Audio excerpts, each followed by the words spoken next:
supposed to be champion nilang Lasal doon pero binawi ng UAP.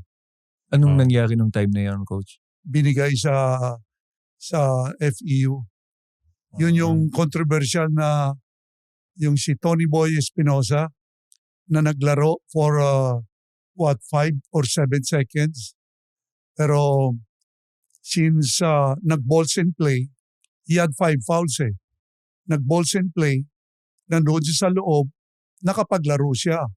Ngayon, na-discover after 7 seconds or 5 seconds, in-stop yung game, nilabas siya. Walang score na nangyari. Pero nagprotesta ang kalaban ng FEU na dapat daw iti-technical ang Lasal. Yes. Okay. Now, at that time, FIBA rules state that hindi kasalanan ng team, hindi pwede i-technical ang team. Mm-hmm. So at the time na na-discover yung mali, nilabas. Ang FIBA rules noon, dapat tuloy ang game. Tuloy. Kung ano man ang hindi rin pwede i-atras yung oras. Yes, so hindi pwede ibalik yung oras na ganun wala. ang FIBA rules at that time.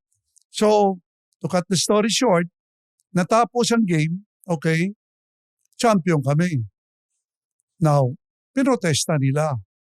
Nandoon na kami lahat, naghahantay ng awarding, hindi binigay yung trophy.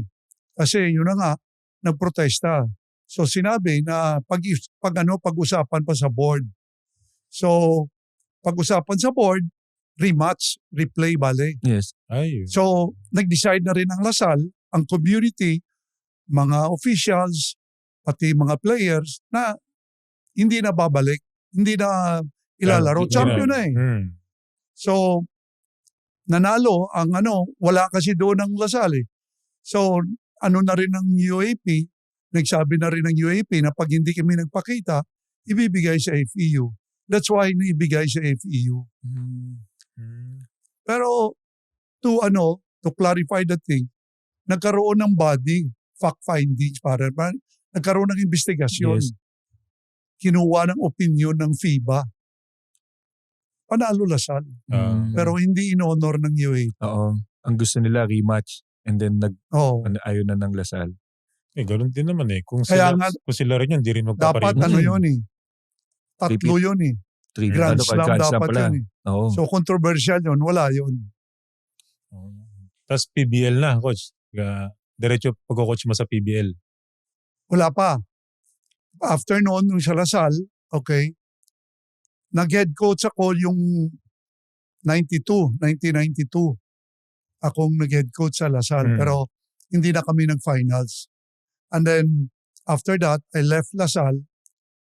Nasa PBA na kami. Nung time na yun na nasa UAP kami, sa UAP sa Lasal, we were also nasa Pepsi nung time na yun. Assistant ako rin sa Pepsi. So, I left Lasal, we left Lasal, pati si Derek, nasa PBA kami. And then, 95, yun yung back-to-back na conference, champion kami sa RFM Swift na team na yun. Sunkist. So yung Sunkist. Sino ang team nyo nun, Coach? Sino ang players nyo nung time na yun? Wow, yun yung time niya, kapanahonan kagalingan ni Berhel. Berhel, we have Nelson Asaitono, the late Boy Beach Victoria, si Kenneth Dorentes na hawakan pa namin yun, rookie. Sino pa ba? Al Solis. Realubit. Si Realubit. Tapos si Balingit. Si Bonel. Si Rudy Distrito. Nandun pa siya. Siya yung veterano. Nandoon. Tapos sino pa bang namin doon? Player pa namin doon. Marata nandun. Marata. Rick Marata. Tama. Si Al Solis. Yun ang mga idol niya. Idol ko yan. Longgo din yata yan. Hindi. Bisaya. Bisaya yun. Shooter talaga ko siya, no? Ang galing nun. Super ang team yun. Dapat Grand Slam rin kami. Kaso lang, on third conference namin, Alaska. Natalo kami sa Alaska. Actually, yung back-to-back namin noon, puro Alaska yung tinalo namin doon. Tapos nung last conference, semifinals. Alaska ang nakatalo sa inyo? Tinalo kami ng Alaska. So, hindi kami naka-finals. May import na nun. Well, Sean sa Chambers. second conference pa, may import din kami si Grandison. Yun, champion yun. Si Sean Chambers yung sa Alaska. Sa Alaska, oo. Lagi yun, si Sean talaga yun, Chambers. Pag-coach po ba ng isang team katulad niyang sa Sunkist na maraming star player na magaling, mahirap ba siyang i-coach? Pag masyadong, may 3 o 4 na magaling na players na agad. Well, may mga ibang players na medyo yung attitude, ang dating magaling ako, ganon. Pero karamihan naman, nakikinig naman, umusunod. Pero, syempre, lalo yan, pag star player ka, normally, pag nagkaroon ng problema, medyo intindihin mo, hindi lang coach ang mag-iintindi sa mga star, pati na rin pati ang management. At saka, ihilot-hilutin ng papakiusapan ng management to the extent na medyo paboran pa yung mga star. Pero, smooth naman normally ang takbo. But there are times na sometimes makabangga mo mga star player. Oo. Kasi ganun kami yung magaling sa team. Oh, Yeah. Ito, Sunkist, napaka, niyan, isa sa mga pinakamagandang team. Lalo na si Tony Harris ba yun? Si Grandison niya. Akala ko. Kasi si Bonel, si laki. Bonel.